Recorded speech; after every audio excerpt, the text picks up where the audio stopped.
Welcome to the Intimacy Lab. I'm Michelle Renee, an intimacy guide, surrogate partner, and professional cuddler. We're here to talk about intimacy in a much broader view than what you're probably thinking. Most people think about intimacy as sex. We're going to break that apart here. Welcome to the lab.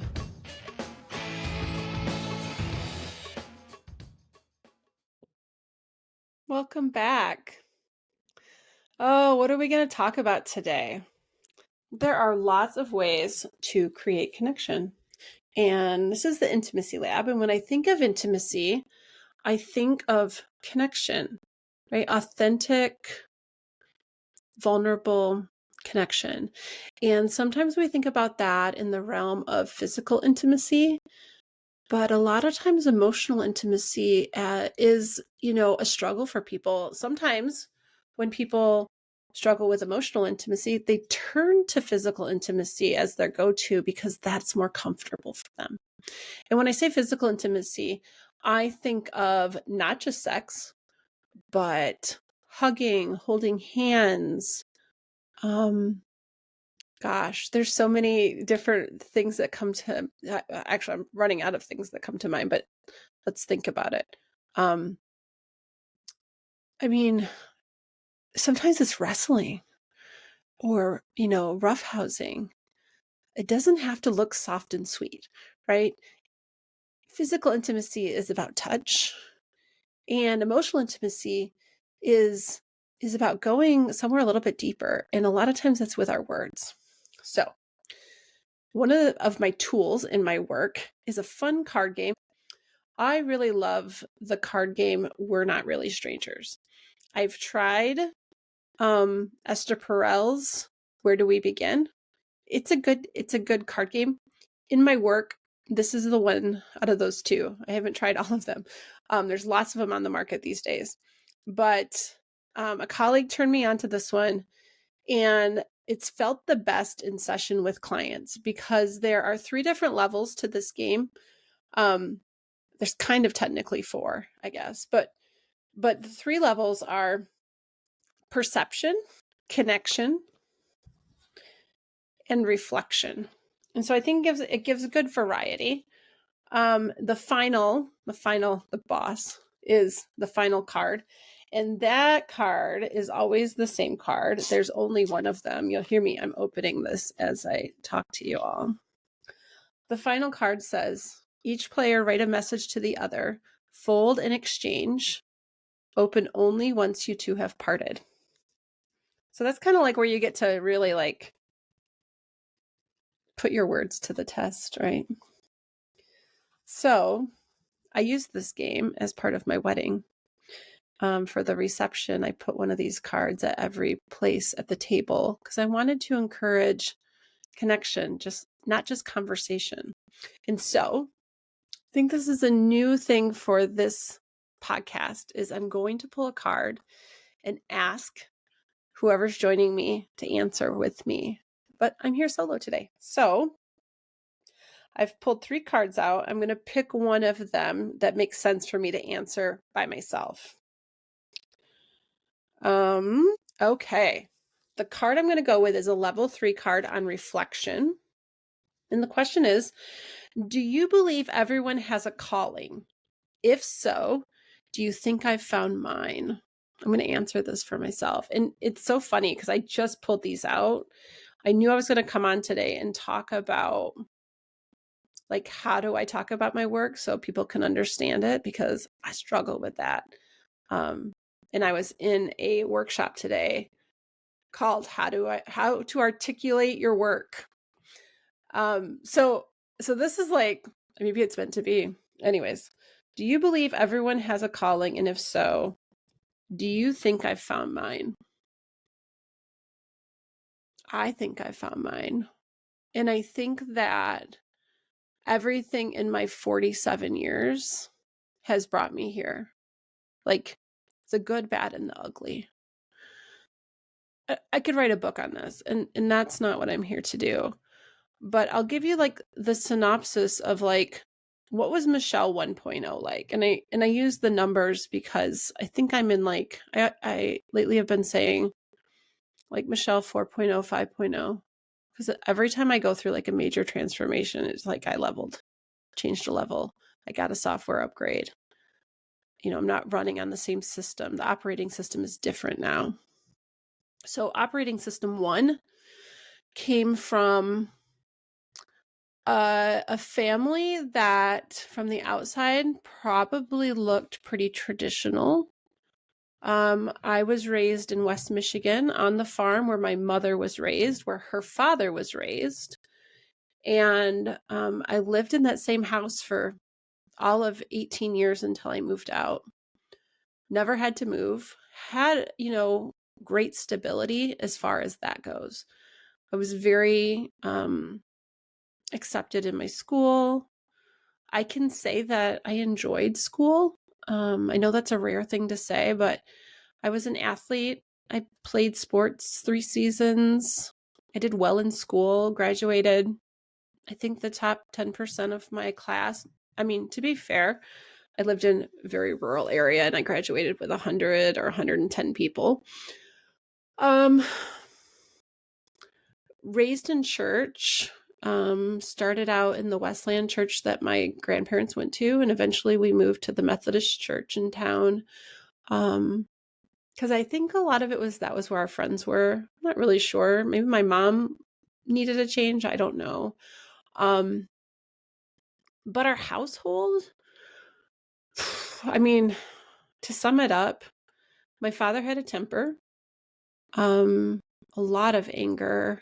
He went to Vietnam by choice. Like he wasn't drafted. He signed up, enlisted.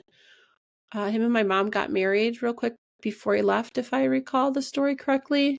I have her diary. My mother passed away 21 years ago today, the day this comes out, from breast cancer. So I can't really go back and ask all these questions. My father also has passed. So after she died, though, I did get my hands on an old diary of hers. And it was the year that she got married. And it was really interesting because she was actually dating somebody else as of like April of that year. And I think her and my dad got married in June. So I think they had dated before then, but kind of interesting. Him going off to Vietnam might have been, I'm almost 100% sure that's the reason why they got married real quick. I didn't come along. I'm the oldest of 3 girls. I didn't come along for quite a few years after that. So, yeah, it wasn't a shotgun wedding, if that's what you're thinking. I remember my parents fighting, like scary fighting, for quite some time in my younger childhood. Like, I remember just hating the yelling.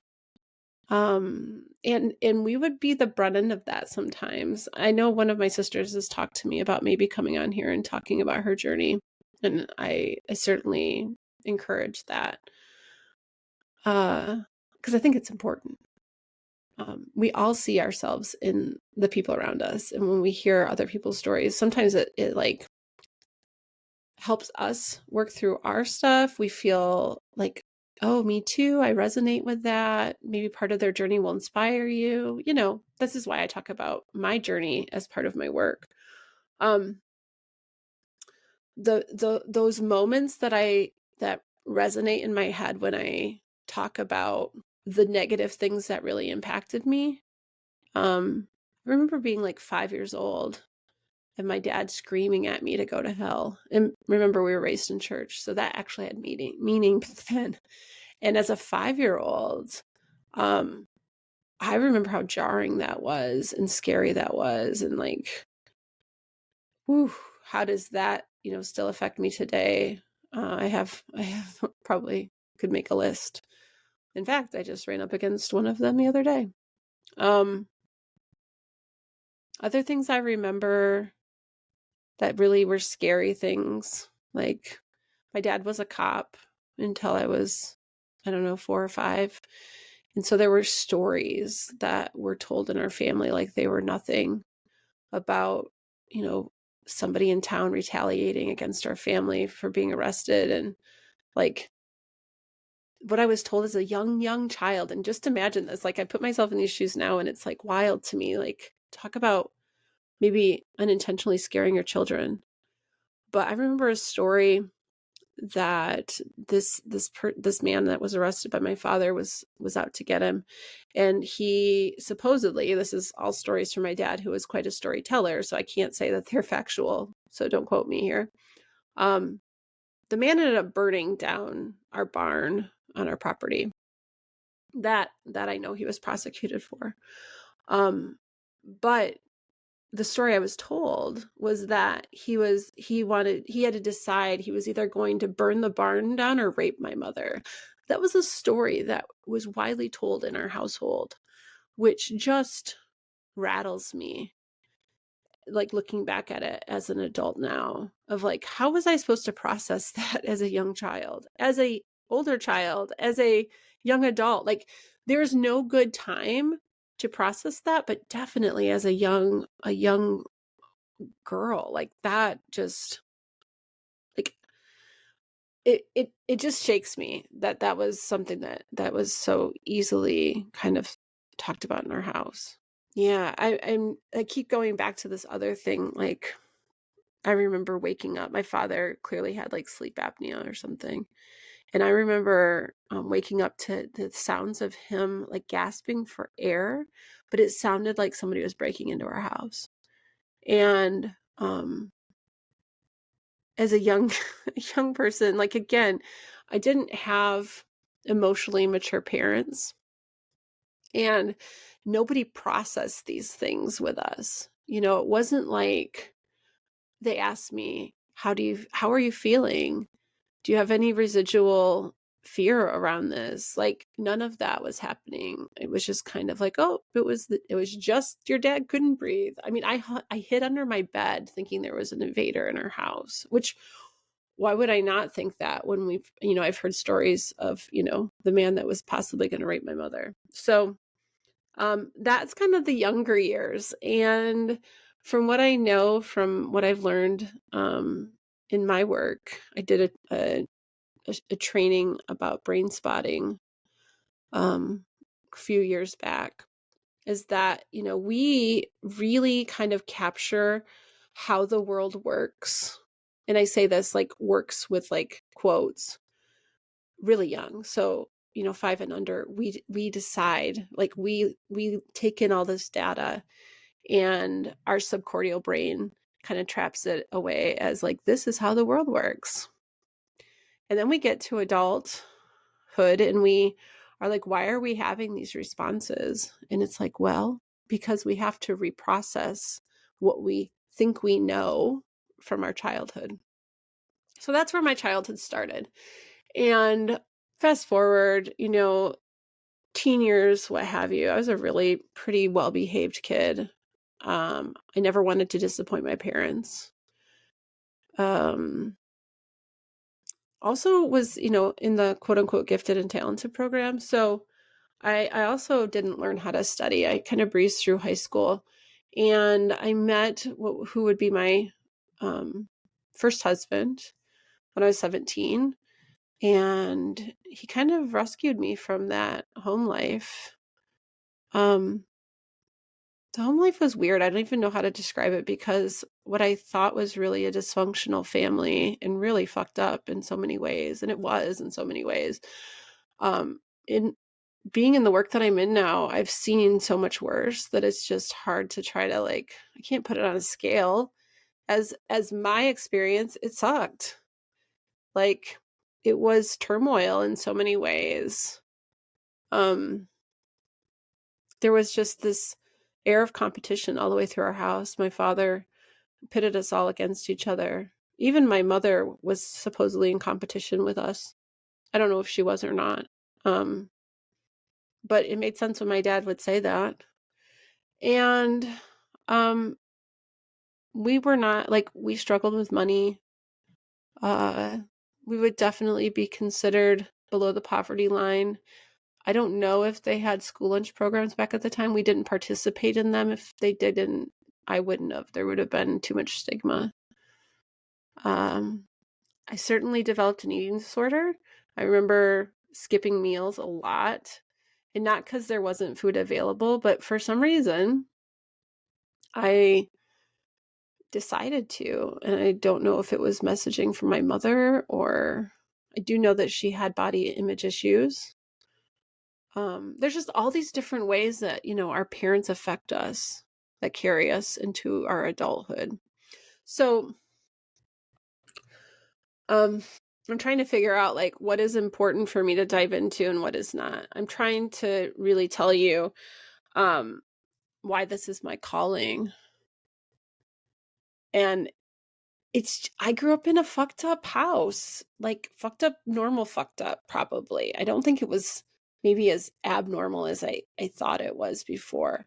But if you stick around with me long enough, you'll hear me talk about the book, Adult Children of Emotionally Immature Parents. And that was definitely the situation. I never heard my father apologize for anything. My mother was very passive. We were all just kind of, I don't know. There's a part of me that wants to say hostage, but it feels inappropriate in the current stage of what's happening in the world. But um, we were all under his control.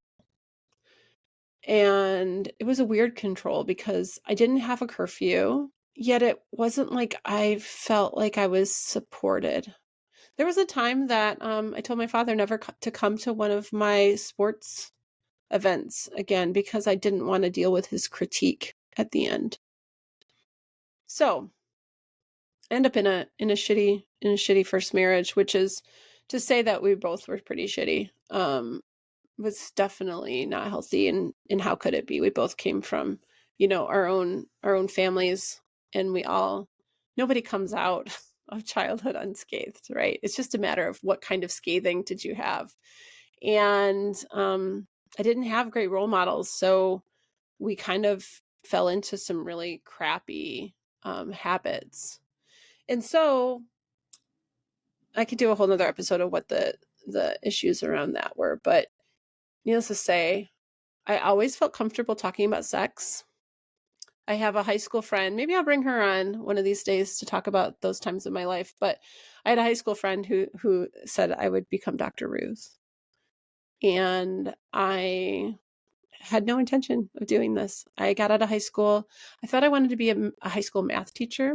I really loved math. I went to college. I failed out of Calc 3. This goes back to that being gifted thing and not learning how to study. I was not well equipped to go to college. So at Calc 3, I failed out, went back to community college, almost completed an associate's in accounting, got just enough to where it got real hard and I didn't want to do it anymore. And I had my first son and had enough information to really be able to take care of the books for our family business. So always comfortable talking about sex, having really unhealthy sex in my marriage because I didn't have any education or encouragement around bodily autonomy. My mom did not practice saying no. She modeled avoiding. So the story in our household growing up was mom put on extra clothes so that dad wouldn't touch her when they went to bed. Like there's more layers between her and him. Other running joke was that she didn't shave so that he wouldn't want to touch her. And that was not modeling great things for myself. I don't know what my sister's relationships with that turned into in adulthood, but for me, I took on sex as an obligation. It was part of what I would do to keep the family happy. It wasn't always terrible, but I definitely wasn't present. I remember there was a point in time where, before the marriage ended, where I actually went, oh my gosh, I'm actually present for this. Because normally I'd be in my head making my grocery list or what have you. It wasn't fair to my husband either. He was pressuring me. I know he just wanted connection, but there was definitely pressure. And I didn't have a trustworthy yes either. Like, it's so hard to talk about. You guys don't even understand. Like, I it took me some time in therapy to really let go of the shame of here I am now. I teach consent and communication, and the people in my life now would probably really struggle to see me in that situation or to hear the story of where I came from. But that's why I'm here. That marriage ended in 2014, and if you listen to episode 1, you heard the story of kind of how I got here, and finding finding Betty Dotson and working on my orgasm and my body image and whatnot. But then, like, I knew I wanted to do sex education, and I show up at Madeline Guanazzo's door in December, like December 1st, 2015. And I came out a cuddlist on the other side. Now, mind you, training has changed so much since then. But I thought I was just going to become a professional cuddler because I wanted to do sex ed, and this was something I could do that was body work at least. But it quickly became really clear to me that I was teaching people sex ed in a platonic clothed space, because it started with helping them learn how to say no and how to ask for what they want, how to identify what they want. And here they thought they were just coming for cuddling, right? And the most important part was I was getting to practice my boundaries, and I fucked those up a lot in the beginning. Maybe I'm just allergic to authority, but that code of conduct for cuddlist was, to me, something I needed to know, like, but why? Or why can't I? Why can't we cuddle with less clothes on, right? And so I pushed all those rules, and those sessions back in the day, they were not enjoyable like they are today. What I learned was, like, it feels really yucky to be in a space where energies don't match. I come in wanting to have a platonic cuddle session with a client, and the client comes in wanting to have sex with me if they can get me to say yes. Right? That does not feel good. That doesn't feel good if it's coming from a client. It doesn't feel good if it's coming from your partner. It doesn't feel good if it's coming from your friend or a date or anyone. If you aren't interested and it keeps getting, like, I don't want to say pushed at you, because it's low key. It's more low key than that. And I remember coming out of a session back in the very beginning, and I got on Facebook and I said, okay, my woo-woo people, and I don't identify in the woo-woo world, and we can figure out what woo-woo means. I don't feel like defining it right now. But I said, okay, all you woo-woo people, what do I got to do to get rid of this ickiness that I'm feeling right now? And I got a Reiki session. People were telling me which stones to put in my bra to help with the negative energy in session. I should always wash my hands right after session. How do we clear the energy out of the space? Like, it was like people were on the spot on that, and they gave me all these suggestions, and I started doing it. And I don't do any of those things anymore. I mean, I wash my hands. But I'm not carrying, I think it was like obsidian or something. I was like putting gemstones down in my bra. I don't do any of that anymore because I don't have that problem anymore. And that was at a time when I was just coming from a place of scarcity. And it wasn't just scarcity in my work, but scarcity in my life in general. I wanted people to love me. I wanted people to want my service. I wanted to be able to fit everyone's needs in my personal life, in my business life.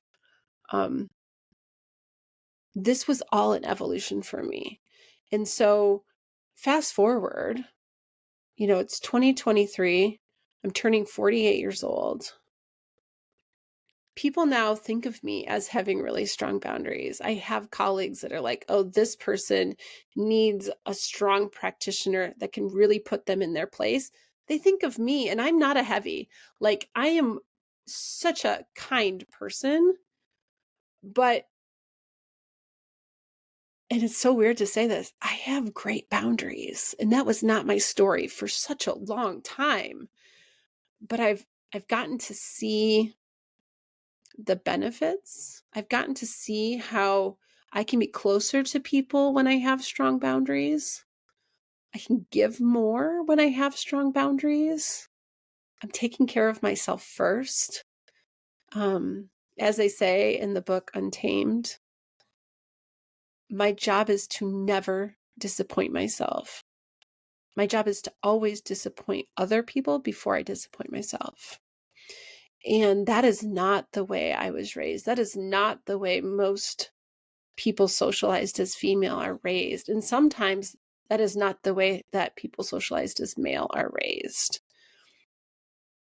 A lot of times when people come in for any of my work, and I'll go back to talk about what that looks like in a second. A lot of times it's women wanting to learn how to have boundaries, and they have a hard time when I say, how do you want to connect today? They go, I don't know. And a lot of times the cis men that come in, they have way less trouble asking for what they want. Like, especially, it's something to do with that kind of, I don't know, alpha male bullshit, whatever. Like, there's something, they've just been trained to ask for what they want. And I mean, I'm a product of the 80s. You know, there was a culture at the time of like, you know, don't take no for an answer. I don't think we ever thought about it from a space of sexual conquest, but I think it quietly was there too. Think about the movie 16 Candles, which is one of my favorite movies. Except now it's really hard to watch because, you know, there's that whole storyline of like, oh, she's drunk, you can do whatever you want with her. It's appalling that was completely normal to say something like that in the 80s. We've come a long ways. I want to give us all a big high five that is not, I don't care who you are. Like, there's a lot of nuance to consent culture, and I don't care who you are, but that is one that does not fly anywhere. I get poked at it a little bit because I will do things like ask for consent to have a conversation, right? Like, it feels like, to some people, that feels like too much. To me, if I have an option to give someone the option of opting in or opting out, I'd rather have them opt in on their own accord. So I hope you can see why this is my calling. This is where I came from. My mother needed this work. I needed this work. My guess is my grandmother needed this work, and her sisters needed this work. Like, I didn't want to focus just on women because I work with plenty of men. I work with all genders. But for me personally, this is a generational thing. This is a generational healing. And I have two boys, two men at this point. And it is changing their generation also. I was the emotionally immature parent. I learned emotional maturity through my work with Cuddlist, through the colleagues that I had at Cuddlist. And then I added to my repertoire by becoming a surrogate partner. So what do? I support people with emotional and physical intimacy struggles to become more comfortable connecting with the people around them. And that can look like platonic work. That can look like erotic work. I work in the full spectrum. But the thing is about people, or the thing I think I know about people, is it takes a lot for them to seek support.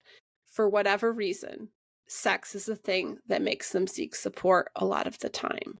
They come to me for support. A lot of times it's to fix my dick. And they get real confused when I try to help them fix other things, because the dick is just the symptom, right? the inability to orgasm. It's just the symptom. I don't, what's one that I want to think of? I'm afraid to be in relationship. That's a little broader one that I can say, yeah, it makes sense. I'm trying to think of the different kinds of people that I've worked with that really stand out to me. A lot of times people that come to see me have had a big T trauma, meaning they've had this big event that it's happened, and trauma meaning, we kind of screw it up a little bit. Trauma is not the event, it's how it's stored in your body. So some people will go through traumatic things and it not get stored in their body. For whatever reason, they're well resourced, or they move that through, they don't hold on to it. But a lot of times people hold on to it, and then that kind of stops them from moving forward. But also the little T's. I have this conversation a lot. People of my age, I can only speak for myself. My parents were very, go to your room. I'll give you something to cry about. I remember my father could look at us, like let's say we were about to walk into church. He would just shoot us a look and we would like be completely quiet. Like you don't even want to breathe quiet. There's a lot of fear-based parenting. And I know that continued because I did a lot of that with my kids. My kids were, I was so proud of the fact that I was a cry it out mom. I remember when my baby sister had her first child, and she was so frustrated. And our mom was already gone at this point, so she wasn't getting the benefit of having our mother's wisdom like I did with my first child. And so I was kind of, oldest sister. I'm the one that has, a child. And I said, oh, you've just got to get her trained. You got to let her cry it out. It'll get better. Just get them on a schedule. And she was the attachment-based parent. And to me, that just seemed like, why would you go through all that work? And then now as a practitioner who works in attachment, oh, if I could go back and do things over again, I'll just go back to my own story. What does it do to a child when you say, I'll give you something to cry about? It totally erases our feelings. Like our feelings are not real. They're false. They're not worthy. I remember when I got into the BDSM community, I wanted to see how much pain I could take. I'm not that person anymore. That was Michelle 2.0. And I wanted to be pushed. And I had this guy really give me a really painful scene. And I cried. And I remember looking in the mirror at myself. And I thought, this is worth crying about. This is legitimate tears. And thankfully, I've evolved past that. I think it was part of my journey. It was a really important part of my journey. But I don't need to legitimize my tears. My tears are wonderful, and they are helping me continue to move things through my body, right? They are not to be sucked in and held back. They are welcome. And in my space, clients, come to me to have a safe place to cry, or the tears hit them when they're here sometimes. Sometimes they don't cry and I'm the one crying. Like it is something that I try to really normalize in my space. So where was I? People that come to me, why do they come to me? This space, the Intimacy Lab. You're listening to the Intimacy Lab podcast, but I got this name because that's what I call the space that I work in, because it's a laboratory. It's a space that is safer than, say, out in the regular world. It's a place for you It's a place to work through the fear or the barriers or whatever is holding you back from experiencing or moving towards physical or emotional intimacy. So we get to take chances here because I can hold the space. I'm not gonna let you like flail. I'm gonna be in it with you. And it's really important to be seen in that space, to be seen with unconditional positive regard, right? There is just a love and appreciation that I feel for my clients that you get to feel, right? You might not have felt that from your parents. You might not have gotten that loving gaze from your mother. You may feel like you've never been held. And I get to do all those things because it's not too late, right? So I like to say that a lot of my favorite, I hate to hierarchy my work, but I'll just say that some of my favorite work, because I've done some really great sexual healing work with people, but some of my favorite work is being part of their reparenting journey, my clients' reparenting journey. There's a wonderful book called Complex PTSD from Surviving to Thriving by Pete Walker. And in that book, and we're going to do an episode on this book, but in that book, they talk about, needing to build good enough safe relationships to start to heal, to reparent by community or reparent by committee. And I get to be one of those people, one of those safe enough people. The talk therapist, a lot of times my clients are in talk therapy. The talk therapist is one of those good enough safe people. And then you start to be able to build good enough safe people outside of the professional container. So much of my life changed, like really changed, inside of my relationship with my current, hopefully last husband. Such a weird thing to say, current husband. It sounds like there's a next husband. I don't know. With my husband, that relationship was hard in the beginning. I was coming in with a lot of baggage, right? Oh, the negative self-talk and the feeling that I had to be worthy of being in relationship, right? I had to be the best girlfriend. I had to do all the things. I had to make myself indisposable, right? I needed to have some value that I clearly didn't see that I had just for being me. Like, I look back at it now and it makes me really sad. I have these beautiful lanterns that I hang in my office that are the same. I have 3 of them. An old talk therapist of mine had one of them. And in one of our later sessions before we stopped working together, partially because I felt like I felt like I'd run my course at that time, and we were also moving.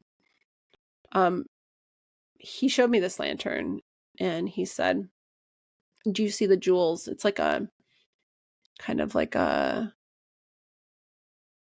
I don't know if you call it a Moroccan lantern. It's a jeweled lantern, so it has all these different facets of different colored jewels. He said, "These jewels are your gifts. And my job as your therapist is to light the candle for you so you can see them until you can light that for yourself."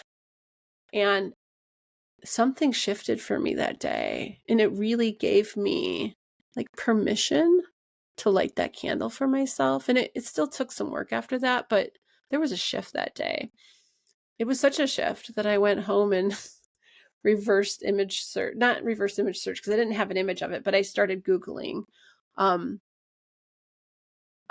jewel lantern, like anything I could, and I finally narrowed it down. I'm like a a dog going after a steak with this stuff.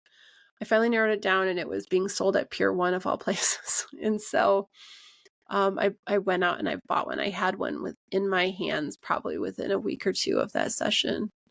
And since then, I've seen them for sale. I picked up 2 more on Facebook Marketplace, and I'll probably keep picking them up. They're really pretty, and they tell such a great story because they're so connected to my story, and my story is so connected to my clients' stories. They need to hear this too. So back to my relationship. I came in with really hefty baggage, and Paul came in with almost no baggage to a fault. He was young. I was 40. He was just about to turn 28. It was just a casual fling at first. We were just having a good time. But we kept seeing each other. And every time I came up against a problem, something I needed to talk about, I did it. I didn't hold that back. I didn't keep it in because we had this incredible gift. Shortly after we started dating, within maybe 3 months or so, he knew that he was going to lose his job and he would need to move. And his industry was not, it was almost impossible that he would even be in the Midwest, let alone in Michigan, let alone in West Michigan, where we were living at the time. And so there was kind of an expiration date to our relationship.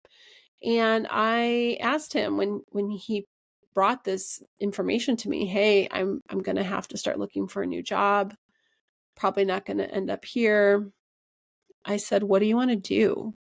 Do you want to keep dating or should we just stop? And he said, why not just keep going? Which is his naivety, right? Looking back, nobody signs up for a long distance relationship. And I should have known better. I did a long distance relationship in high school. But needless to say, we treated it as there's nothing to lose. He was going to move. I wasn't thinking long distance relationship at that time. I was thinking I'll just keep seeing him until he leaves. And so with nothing to lose, I kind of just quit holding myself back. I'm a pretty intense person. And I just decided to just love him very openly, not minimize myself, not minimize my feelings. And that means my hurt, my love, my fear, my anger. I let all of that come through to him, and it was really great practice. And maybe there was a part of me that was trying to push him away, test him. How much can he handle? But he kept working on things. He wouldn't say, lady, this is too much. I did not sign up for this. I'm out of here. He really wanted to learn how to be in relationship with me. And when he moved, we just kind of slid into a long distance. And we've been long distance twice in our almost 8 years together. And he's healed a lot of me through love. He's never tried to change me. He's never been embarrassed by me. My authentic self is what you're getting on this podcast. There's not a lot that I keep to myself. I don't hold things in privacy. I see my life as an example for other people to learn from. And I talk really candidly. And he's never told me I couldn't do that. And he could have. He has the right to privacy. And that wouldn't be a bad thing. But even I remember being at a party with him in the very beginning of our relationship, and I was telling some story about us. And my ex was really a private person, and he would have chastised me.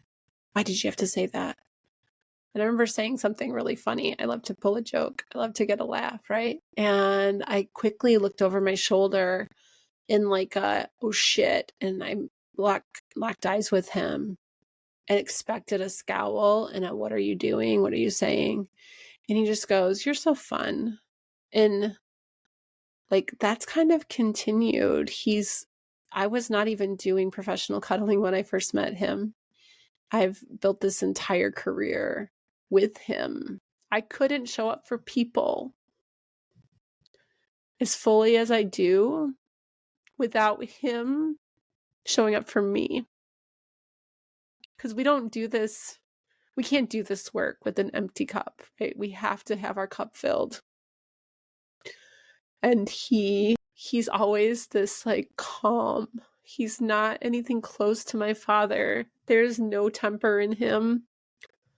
And it felt really, really boring at first, and there was a disinterest. I remember a lot of times being like, don't you care?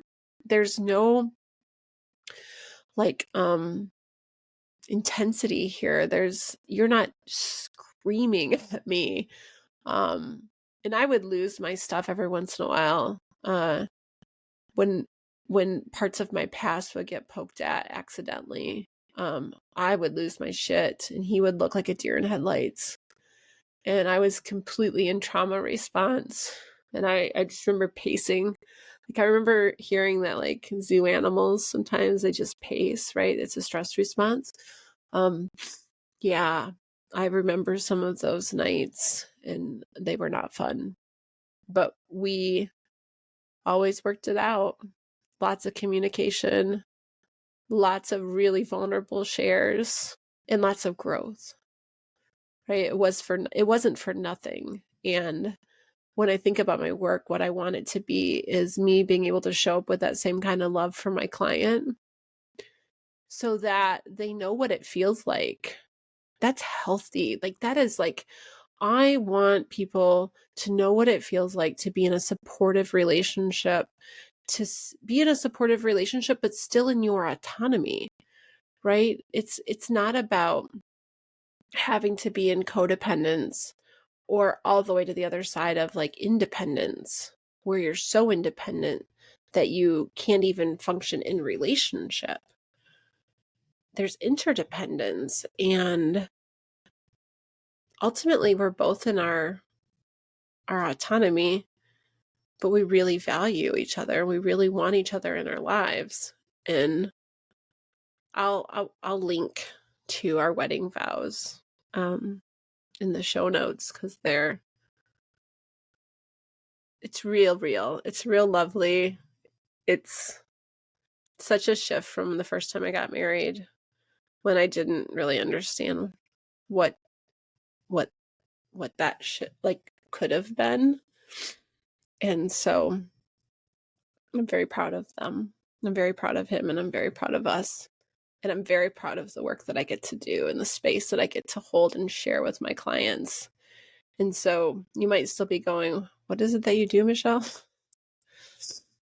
It's the intimacy lab. It's the space to take chances and to feel loved and to feel okay when you don't know what that feeling, like you don't know what to make of that feeling. I remember a client one time, and I don't hold love back. I remember a client one time, I often tell my clients I love them, because sometimes they've never heard that. And I say that shit is free, pass it around. And I remember telling her, and she said, that makes me incredibly uncomfortable. I can't have you say that. And I said, okay. And so many, many months later, it got revisited, and she could hear it then. And it's about meeting you where you are. And where you are is like, at that time, it's okay. It's understandable.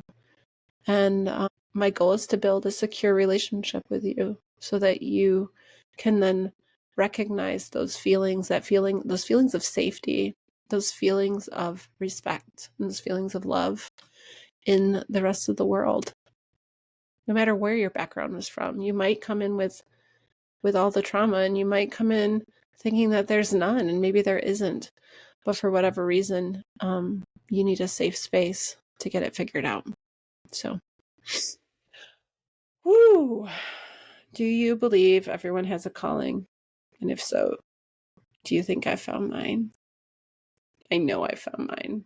And I could not be more satisfied in how this almost 48 years have turned out so far. And I'm really excited for however many I have left. So thanks for joining me. I know the outro is going to give you some instructions on, leaving a review. Your feedback means the world to me. And so if you've got, if you want to give me 5 stars, that would mean a lot. Let the world know. You can read my testimonials on my website. You can join my newsletter, my mailing list. You can come work with me. I know if you're not in San Diego, it might seem difficult and complicated, but I have launched more details on an immersive weekend I call Destination Intimacy. And that can be done from a place of strictly platonic, and it can be done from a place of we need to work through the full spectrum. So if you want more information, you know how to reach out to me. You can find me at meetmichellerenee.com. Lastly, if you have a calling to do work, anything close to what I'm talking about today, I really want to do a little self-promotion here and say that Cuddle has changed my life. I just told you my story. I am unrecognizable. And I'm also the director of training there now. So, which is such an honor, right? You heard where I came from. It means so much to me to be so involved in this organization. And we just launched a new training, an updated training that I really believe, I'm watching the first cohort go through it now. And I think that the trainees on the other side of this are going to have such a deeper understanding of the power of this work in professional cuddling. And we can call it something else if you want to. You can call it, touch therapy. You can call it, I call it human connection coaching in a lot of ways. Like we have lots of different ways to talk about it, however it resonates with you.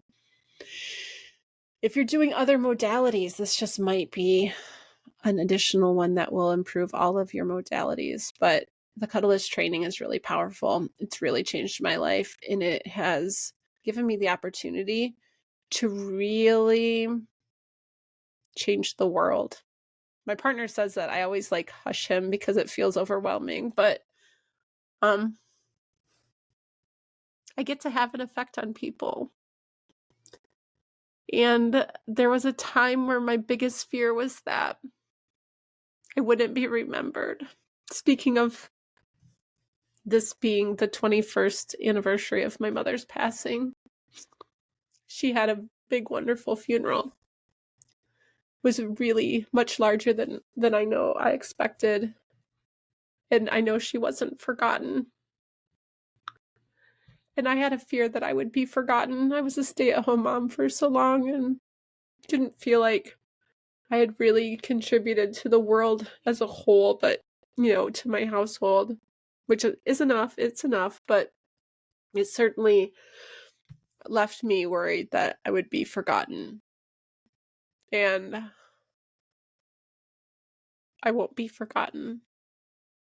I can toot my own horn now and say that I'm not a healer, but I am the scaffolding for my clients and for their journey. And I feel so privileged to be on the ride along with them. So you all got my tears. I gotta, I have to, what do they say? Not pop that cherry, but, I'm at a loss for words. Anyways, it had to happen on this podcast eventually. And so why not episode 3? All right, everybody. I love you all. Thanks for listening. Thank you for joining us. If you'd like to comment, pose a question, or learn more about the guests often featured on the show, visit us at intimacylabpodcast.com. Please also take a moment to review us on your favorite podcast app. It's one of the best ways to show your support. As for me, you can find out more about my work at meetmichellerenee.com, as well as on most social medias at meetmichellerenee. Let's connect again soon.